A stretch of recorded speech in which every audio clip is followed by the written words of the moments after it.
গান গাই, আমি বাংলার গান গাই। আমি আমার আমিকে চিরদিন এই বাংলায় খুঁজে পাই। আমি বাংলায় গান গাই, আমি বাংলার গান গাই। আমি আমার আমিকে চিরদিন এই বাংলায় খুঁজে পাই। আমি বাংলায় দেখি স্বপ্ন, আমি বাংলায় বাঁধি সুর। আমি এই বাংলার মায়া ভরা পথে হেঁটেছি এতটা দূর। বাংলায় আমার জীবনানন্দ, বাংলা প্রাণের সুর। আমি একবার দেখি, বারবার দেখি, দেখি বাংলার মুখ। স্বাধীনতা, আমি তোমার জন্য এই চতুর্গৃহে ভাঙাচোরা রাস্তাঘাট আর খাকিদের প্রকাশ্য দৌরাত্মের নিচে গেরিলার আত্মবিশ্বাস নিয়ে বেঁচে আছি।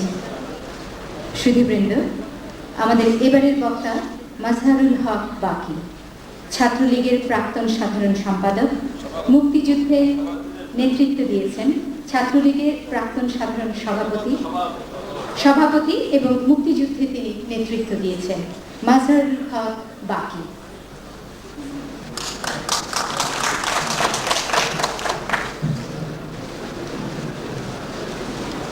বাংলাদেশের মুক্তি সংগ্রাম ও মুক্তিযুদ্ধ গবেষণা কেন্দ্র কর্তৃক আজকের এই প্রকাশনা সভার সভাপতি ডক্টর মাহবুবুর রহমান কর্তৃক বাঙালি জাতীয়তাবাদী সংগ্রাম মুক্তিযুদ্ধে চট্টগ্রাম এই প্রকাশনা এই সভায় আমাকে মহতী সভায় আমন্ত্রিত করাতে আমি অত্যন্ত গর্বিত অনুভব করছি। মঞ্চে উপবিষ্ট মুক্তিযুদ্ধের নায়কবৃন্দ এবং সুধী মণ্ডলী, স্বাধীনতা, গণতন্ত্র, রাষ্ট্রভাষা, অর্থনৈতিক মুক্তি, সর্বোপরি একটা সার্বিক মুক্তির জন্য দীর্ঘকাল তদানীন্তন পূর্ব পাকিস্তানে আন্দোলন, গণঅভ্যুত্থান এবং পরবর্তীকালে একটা সশস্ত্র বিপ্লবের মাধ্যমে এদেশ স্বাধীন হয়েছে। আমি মুক্তিযুদ্ধে শুধু নয়,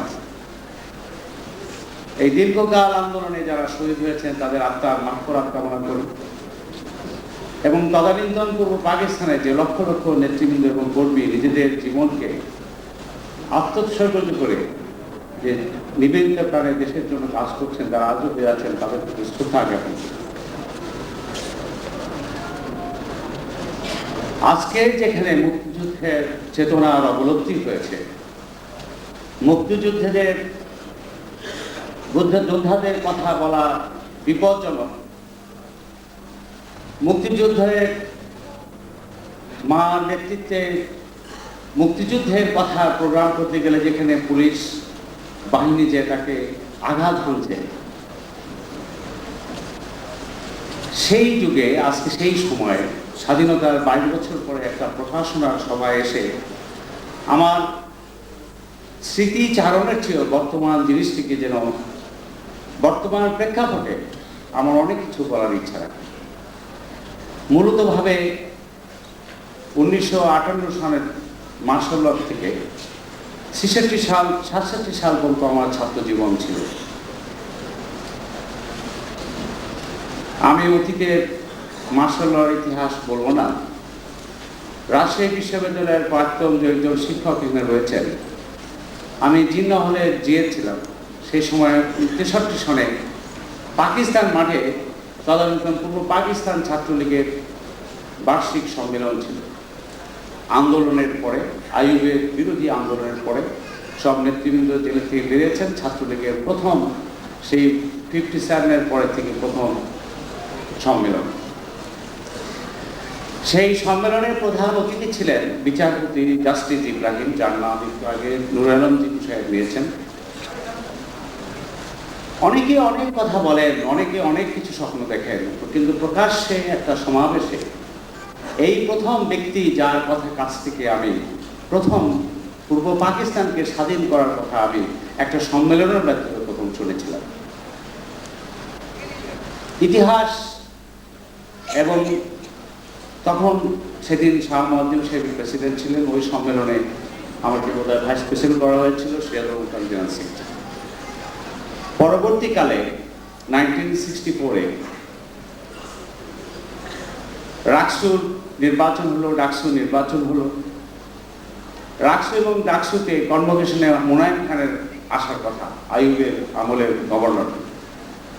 ঢাকা বিশ্ববিদ্যালয়ে বিরাটভাবে এটাকে বিরোধিতা করা হলো। শেখ ফজলুল হক মনি, আসমত আলী সিকদারের ডিগ্রি প্রত্যাহার করা হলো। আজকে উপস্থিত রাশেদ খান মেনন, ওবায়দুর রহমান, আব্দুর রাজ্জাক, এরা সবাই জেলে গেল। রাজশাহীতেও অনুরূপভাবে আমরা চেষ্টা করলাম। কনভোকেশনের আগের দিন আমাদেরকে গ্রেপ্তার করা হলো। আমিও আমার কিছু সহকর্মী নিয়ে, আমি ছাত্রলীগের মূলত ছাত্র ইউনিয়নের অনেক কর্মী, আমরা বহিষ্কৃত হলাম। এই বহিষ্কৃত হওয়ার পরে আমার বিশ্ববিদ্যালয়ের, রাজশাহী বিশ্ববিদ্যালয়ে আমি ছাত্র হতে পারিনি। ঢাকা বিশ্ববিদ্যালয়ের ছাত্র নেতৃবৃন্দ রিড করে করলেন। আমি যখন রিড করতে গেলাম, এসআর পাল প্লেস করলেন, বললেন যে ডিলে ডিনাইড জাস্টিস। ওই সময় ছাত্রলীগের নেতৃবৃন্দ ঢাকায় ছিলেন, সবাই জেলে। আমার এখানে অ্যাক্টিং প্রেসিডেন্ট হিসেবে কাজ করার সুযোগ হয়েছিল। ফাতেমা জিন্নাহর নির্বাচন গেল। এইভাবে বছর ধরে চলে গেল। 65-এর নভেম্বর মাসে যেদিন পাক ভারত যুদ্ধ হয়, সেদিন ভোরবেলা আমি সমস্ত রাজ্য সম্মেলনে ইঞ্জিনিয়ারিং ইনস্টিটিউটে আমাকে সভাপতি এবং আব্দুর রাজ্জাক সাধারণ সম্পাদক নির্বাচিত হলো। বেলা 11টা থেকে ঢাকা বিশ্ববিদ্যালয়ে গেলাম। যুদ্ধ লাগছে, আমাদেরকে বলছে যে ভারতের দালাল আসছে, ঠিক এরকম চিহ্নিত। এবং তখন এনএসএফ, বিশেষ করে ছাত্র ইউনিয়ন সবচেয়ে বেশি শক্তিশালী ঢাকা বিশ্ববিদ্যালয়, এবং এনএসএফ। ছাত্রলীগের নেতৃবৃন্দ খুবই কম। আমি বলতাম যে এটা কি ছাত্রলীগের এমন অবস্থা কেন না, আর একটা ইউনিভার্সিটি তো আমাদের তো খুবই শক্তিশালী। এমনি একটা পরিস্থিতি ছিল তখন। আমরা ওই সময় পাক ভারত যুদ্ধের সময় আমরা ঠিক অনুভব করতে পারলাম যে সমস্ত বিশ্বের সাথে পূর্ব পাকিস্তান বিচ্ছিন্ন, যুদ্ধটা ওদিকেই হলো। ওই সময় আমরা টের পেলাম যে আমাদের আকাশ বাহিনী, স্থল বাহিনী অর্থনৈতিকভাবে আমরা একদম আইসোলেটেড, এবং আমাদেরকে যে কোনো সময় হুকুম দিয়েই তখন পেরে নিতে পারে, এমন একটা অসহায় অবস্থা পূর্ব পাকিস্তান। মুজিব ভাই তখন আওয়ামী লীগের বিভিন্ন মিটিংয়ে এই সমস্ত কথা বেশ বলেছেন। কিন্তু সামগ্রিকভাবে ঠিক এই সময় মাঝে মাঝে আওয়ামী লীগের অফিসে পুরানো পড়তেন, যেতাম। ওনার বাসার পাশেই ছিল, ওই অফিসের পাশেই ছিল জাস্টিস ইব্রাহিমের বাসা। একদিন আমি রাজ্জাক তার ওখানে গেলাম। উনি বলেন যে এত কিছু করার দরকার নাই, পুরো পাকিস্তান স্বাধীন করা দরকার, তা না হলে এদেশের কোনো মানুষের অর্থনৈতিক মুক্তি, গণতান্ত্রিক অধিকার কিছুই আসবে না। পরবর্তীকালে এদেশে হায়দার চৌধুরী, আর একটা বই লেখক ডক্টর কামরুদ্দিন আহমেদ, প্রাক্তন সাংবাদিক এহতেশ হায়দার চৌধুরী, আজকে জীবিত আছে ডক্টর আবু হেনা, খালেদ হাসিম, কাজী আরিফ আহমেদ, এই ধরনের আমিও ছিলাম উপস্থিত। কিছু কিছু লোকের যে আমরা মুক্তিযুদ্ধের সম্বন্ধে একটা বেশ কমিটি করার মতো আলাপ আলোচনা করলাম। উনি বললেন যে আমার এই গ্রিন রোডের, যেটা গ্রিন সুপার মার্কেট রয়েছে, এই সম্পত্তিতে 18 বিঘা জমি বাকি তুমি নিয়ে নাও। আমি যে জমি আপনি নেওয়া লাগবে না, আমরা এমনি কি করা যায়, কি আমরা কিভাবে কাজ করছি। এমনিভাবে 65-এর পরে 66-এ ফেব্রুয়ারি, মানে আমি মূল ঘটনা কিছু বলবো। Early part of February probably, or January, একদিন বিকালে আমি ছাত্রলীগের তখন প্রেসিডেন্ট রাজ্জাক সাহেব, জেনারেল সেক্রেটারি, মুজিব ভাই খবর দিলেন বিকেলবেলা গেছেন। ভাবি ঢাকায় নেই, উনি দেশে গেছেন, টঙ্গী বাড়ি গেছেন। বললেন চাল খাল উঠবে, চাল কাটা গেছে। উনি অনেকক্ষণ আলাপ আলোচনা করার পরে একটা কাগজের কপি আমাদের দিলেন। আমি আর রাজ্জাক পড়লাম, দেখ একটা নতুন প্রোগ্রাম। আমরা প্রায় বলতাম যে গণতন্ত্রের কথা বলে এই মানুষকে শুধু গণতন্ত্র দেশে এত অশিক্ষিত মানুষকে একত্রিত করা যাবে না, আন্দোলন করা যাবে, প্রায় বলতাম। তুমি একটা কাগজ দিলেন, কাগজটা আমরা পড়লাম, কেমন আছে। আমরা মোটামুটি একটা গ্লাস দেখে আমাদের খুব ভালো হয়, রাজ্জাক সাহেব আজকে সাথে। এই হলো একটা সামগ্রিকভাবে। ও একটা কথা আমি ভুলে গিয়েছি, আমি খুব সেদিন আকস্মিকভাবে ভীত হয়ে পড়েছিলাম।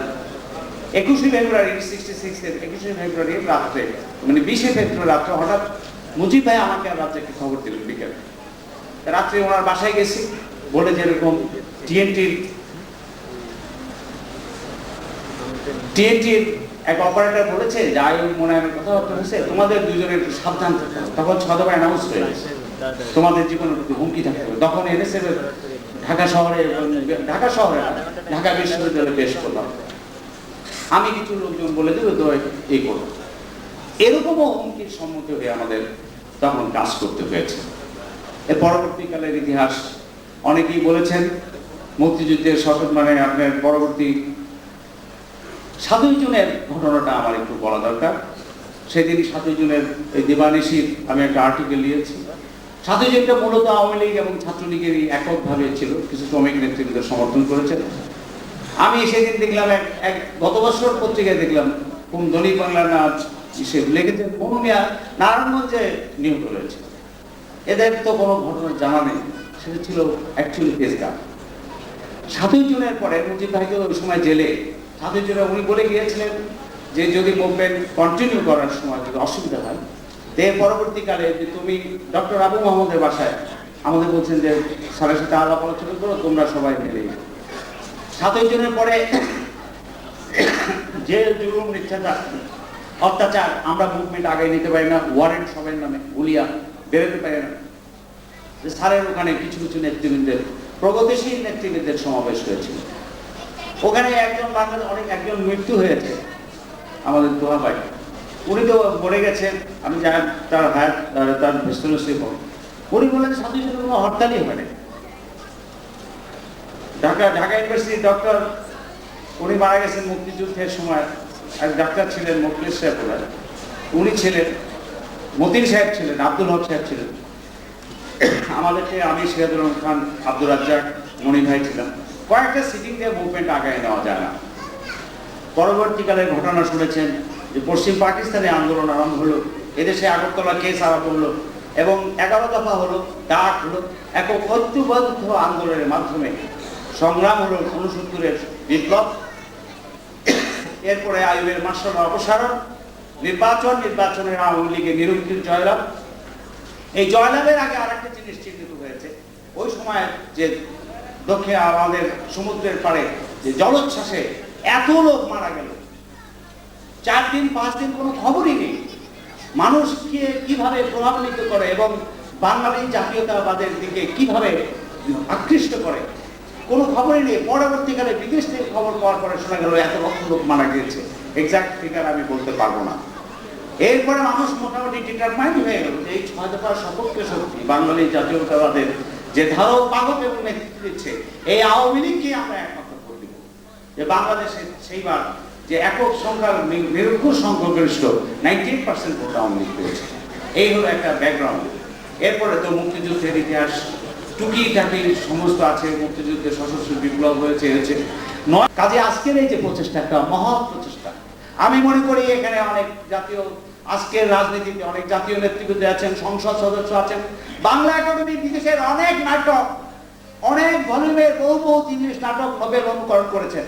কিন্তু বাংলাদেশের স্বাধীনতার ইতিহাস প্রেক্ষাপটে বাংলা ভাষা আন্দোলন, 62 মুভমেন্ট, 66 আন্দোলন, 69 আন্দোলন, মুক্তিযুদ্ধের আন্দোলন, চটি আকারে বিনা পয়সায় বই স্কুলের শিক্ষকের দেওয়া প্রয়োজন। যুদ্ধের চেতনার পুরোপুরি অবলব্ধি হতে চলেছে। আমাদের মুক্তিযুদ্ধের সপক্ষের যারা বাঙালি জাতীয়তা উন্মেষকে সমর্থন করেন, বাঙালি জাতীয়তাবাদের উপরে যারা ভিত্তি করে চান, তাদেরকে আমাদের জাতিগতভাবে ঐক্যবদ্ধ হয়ে নতুন প্রজন্মের জন্য, আমাদের তো বয়স শেষ হয়ে গেছে, সত্যিকারের ইতিহাস লিপিবদ্ধ করে এবং নতুন প্রজন্মকে দিক নির্দেশনা দিয়ে আগামী জাতি গঠনের জন্য তাদেরকে আমাদের করা হয়। আর একটা কথা আমি বলতে চাই, সেই কথাটা হচ্ছে এই, আমি মুক্তিযুদ্ধের সময় এরা অনেকেই কলকাতা গিয়েছিলেন, আমি কিন্তু কলকাতা যেতে পারিনি। আমি আমার ভাবি বাচ্চাদের নিয়ে গ্রামের বাড়ি যেয়ে আমার সাথে নোয়াখালীর জসিম ছিল যে ওখান থেকে আমি যাব।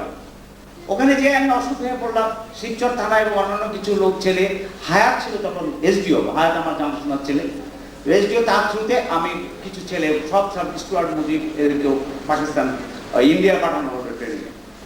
অসুস্থ অবস্থায় এই কিছুদিন মে মাসের দিকে মে মাসের দিকে ওরা ফেরত আসছে কেউ পাট খেতে থাকে, কেউ কোথাও থাকতে পারে না, রাজাকার তখন হয়নি, মুসলিম লীগের প্রতাপে তারা একজন অ্যারেস্ট হয়ে গেল, সেই ছেলেটা বেঁচে আছে, যশোর জেলে ছিল। তারপরে তাদেরকে নিয়ে কিছু জাতিরা থানায় অপারেশন করে কিছু অস্ত্র সংগ্রহ করে নতুন এখানকার কিছু পুলিশ, কিছু আনসার, কিছু আর্মির ছেলেগুলো দিয়ে ওপেন করা হলো। কিন্তু তখন আমাদের তখন আস্তে আস্তে মুক্তিযুদ্ধ আরম্ভ হলো এই বর্ষাকালে। বহু মুক্তিযোদ্ধা আমরা থানায় থানায় বিভিন্ন ইউনিয়নে তাদেরকে ডিস্ট্রিবিউট করে দিতাম। সপ্তাহ গেলে আমরা একটা সমাবেশ করতাম এবং আলাপ আলোচনা করতাম সংবাদ। তাদের কাছে কিছু কাজ ছিল, পাকিস্তান আর্মির কি কোথাও আসলে খবর দেওয়া, বা যে এই কাজ। আরেকটা কাজ ছিল রাজাকারদের লিস্ট করা, তাদেরকে ধরা, শান্তি বাহিনীর লোক ধরা। আরেকটা কাজ তাদেরকে দেওয়া ছিল যে জনগণকে যারা উদ্যোগ করেছে যে ডাকাতি চুরি ডাকাতি না হয়, রিনাউন্ড ডাকাতদের ধরে নিয়ে আসে। এবং আমার এরিয়ায় আমি বিভিন্ন থানায়, 7 থানায়, প্রায় 4টা থানায় আমি ফ্ল্যাগ হোস্ট করেছি। আকাশ বাহিনীর ছিল, অনেক ডাকাত মেরেছে।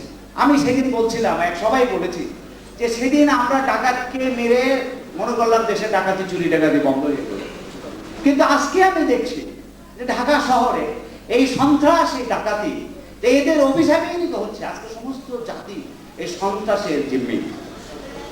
এটাও তো আজকে জাতির কি পরিণতি। কাজে এই বর্তমান প্রেক্ষাপটে আজকের এই মুক্তিযুদ্ধের চেতনা এবং মুক্তিযুদ্ধের সপক্ষে কেন আমরা গিয়েছিলাম, এটা আজকে আমাদের প্রত্যেকেরই জানা দরকার। আমার অনেক আরো বক্তা রয়েছেন, অনেকেই সময় নিয়েছেন।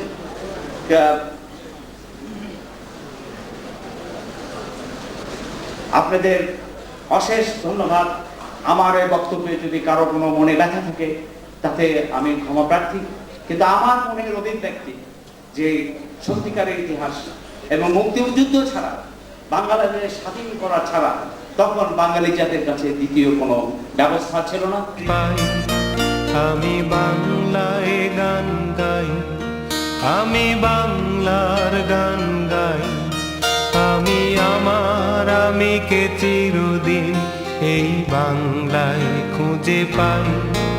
আমি বাংলায় দেখি স্বপ্ন, আমি বাংলায় বাঁধি সুর, আমি এই বাংলার মায়া ভরা পথে হেঁটেছি এতটা দূর।